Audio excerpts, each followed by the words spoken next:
World War II resulted in almost 85 million casualties worldwide, about 3% of the population. Just 5 years after that conflict, it is understandable why world leaders were hesitant to go to war again. But in 1950, when Communist North Korea invaded South Korea, the United States and the recently created United Nations faced such a crisis. On June the 5th, 1950, the North Korean military forces crossed the 38th parallel and invaded South Korea. The United States, along with the United Nations, was surprised and unprepared for this action, but President Truman and the United Nations felt it was imperative that South Korea be defended from the invasion.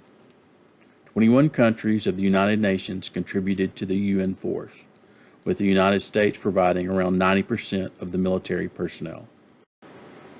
President Truman ordered Supreme Commander for Allied Powers in Japan, General Douglas MacArthur, to transfer men and supplies to South Korea to combat the invasion. Superior North Korean forces pushed South Korean and United Nations forces back across South Korea to Busan, where UN forces were able to stabilize and hold the line. As more men and supplies were rushed to the port of Busan from Japan and the U.S. mainland, General Douglas MacArthur came up with a daring yet risky plan to land United Nations forces behind North Korean lines at the city of Incheon. Although Pentagon leaders were skeptical and against the plan, President Truman approved it. The invasion of Incheon was a complete success. While forces at Incheon pushed forward, the U.S. 8th Army and allies, now reinforced, began to break out of Busan.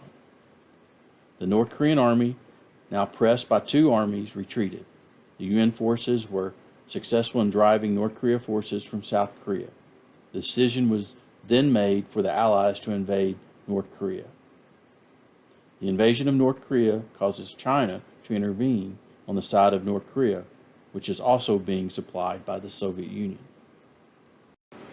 The intervention by China by sending troops and war material caught the Truman administration off guard, since General Douglas MacArthur had assured the president that there was little risk of China getting involved. North Korean and Chinese forces pushed the United Nations forces out of North Korea and then invaded the South again.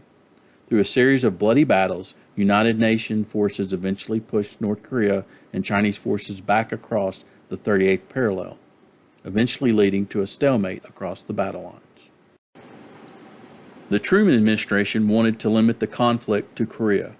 There was fear that the war in Korea, which had already involved Chinese forces, could lead to the direct involvement of the Soviet Union. As another world war loomed just 5 years after the last one, President Truman and the United Nations wanted to avoid this at all costs. General Douglas MacArthur was 72 years old when the Korean War began. He had graduated the United States Military Academy first in his class in 1903. A veteran of World War I, he served as superintendent of the U.S. Military Academy at West Point and later Army Chief of Staff, the highest-ranking officer in the Army. In 1942, General MacArthur was appointed Supreme Commander of Allied Forces in the Southwest Pacific and directed to lead U.S. and Allied forces to victory over Japan. After being reassigned to Australia, General MacArthur orchestrated a series of island campaigns that captured several Japanese-held islands, including keeping a promise to return and liberate the Philippines. When the war ended, General MacArthur, as Supreme Commander for Allied forces in Japan, was tasked with helping rebuild Japan. 5 years later, General MacArthur was once again involved in a war, but it was a war unlike any war he'd ever fought.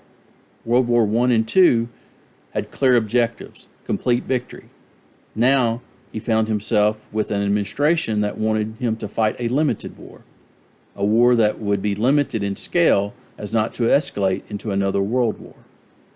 General MacArthur had been critical of the Truman administration in private, but Representative Joseph William Martin, Jr., a Republican leader in the House of Representatives, read aloud on the floor of the House a letter from MacArthur critical of Truman's European First policy and limited war strategy.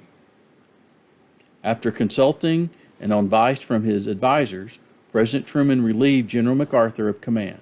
General MacArthur returned to the United States and gave an address to Congress announcing his retirement from the U.S. Army after 52 years of service. General Matthew Ridgway was then appointed Supreme Commander in Korea. After several United Nations victories that pushed North Korean forces back to the 38th parallel, an armistice was called, and the war ended on July the 27th, 1953, with Korea still divided between North and South. The Korean War had cost nearly 5 million lives, including almost 40,000 American servicemen killed and another 100,000 wounded. Many of the casualties were Korean civilians, but the limited war had achieved the goals of not spreading the conflict to other countries and keeping South Korea free from the Communist North. Often called the Forgotten War because it was overshadowed between World War II and Vietnam, the Korean War would be the first limited war the United States fought, and unfortunately not the last. Over 6,300 Arkansans fought in the Korean War, and 461 were killed. 6 Arkansans would be awarded the Congressional Medal of Honor for their actions in the Korean War. A Korean War memorial to Arkansans who fought in the war is located in Little Rock, Arkansas, at Macarthur Park.